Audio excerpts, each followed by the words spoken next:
முயற்சி என்பது மூச்சுள்ளவரை, பயிற்சி என்பது ஈஸ்வர ஆர்மி அகாடமி உள்ளவரை. நான் retired havildar student from Eswara army academy.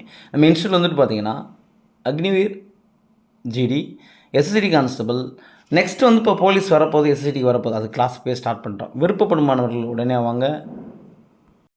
நம்ம இன்ஸ்டியூட் வந்துட்டு பார்த்தீங்கன்னா அக்னிவீர் ஜிடி, எஸ்எஸ்டி கான்ஸ்டபிள், இதுக்கு ஃபிசிக்கல் போகுது. அது இல்லாமல் வந்துட்டு நெக்ஸ்ட் இயருக்கு வந்துட்டு எப்படின்னா police, SSD constable, RPF, coast guard என்ற போன்ற அனைத்து துறைகளுக்கு வந்துட்டு எப்படின்னா ஃபிசிக்கலும் ரிட்டர்னும் போய்க்கிருக்கு. இதில் கொஞ்சம் இன்ஸ்டியூஷன் என்ன பண்ணுறாங்கன்னு பார்த்தீங்கன்னா ஃபிசிக்கல் மட்டும் பண்ணுவோம், ரிட்டன் பண்ணுவோம். நம்ம எங்கள் இதில் ரெண்டுமே ஃபோக்கஸ் பண்ணி போய்க்கிருக்கோம். இப்போ அக்னிவீர் செடிக்கு வந்துட்டு ஒன்லி ஃபிசிக்கல் மட்டும், எஸ்எஸ்டி கான்செப்ட்டுக்கும் அதேமாதிரி சேம் ஃபிசிக்கல் மட்டும் கொடுத்துருக்கோம். சரிங்களா? விருப்பப்படும் மாணவர்கள் வாங்க, ஒரே முயற்சியில் வெற்றி அடையலாம். இதுக்கு முன்னாடி நம்ம என்ன பண்ணுவோம் அப்படின்னா மேக்ஸிமம் வீடியோ கொடுப்போம். அதில் என்ன செய்வோம் அப்படின்னா எப்படி பண்ணுறோம், என்ன பண்ணுறோம், நாக்னிக்கு என்ன பண்ணுவோம், ஃபுட் ப்ளாட்டுக்கு என்ன பண்ணுவோம், என்னமா கொடுப்போம். இதை பார்த்து மற்ற இன்ஸ்டியூட் என்ன பண்ணால் காப்பி அடிச்சுட்டு உட்காந்துருக்காங்க. ஸோ எதுவுமே தெரியாமல் அடுத்தவங்க என்ன பண்ணுறாங்கன்னு பார்த்து அதை காப்பி அடிக்கிறதே தொழிலாக வச்சு உட்காந்துருக்காங்க.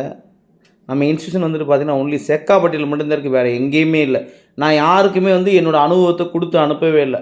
ஸ்டூடெண்ட் வந்தாங்கன்னா ஸ்டூடெண்ட்டுக்கு எவ்வளோ கொடுக்கணுமோ அவ்வளோ மட்டும் கொடுத்து அனுப்பிச்சிருக்கேன். ஸோ நம்ம இன்ஸ்டியூஷன் வந்து வேறு எங்கேயுமே இல்லை. இதில் சொல்லுவாங்க நான் அங்கே தான் இருந்தேன் 10 வருஷமாக 6 வருஷமாக எனக்கு அது தெரியுது.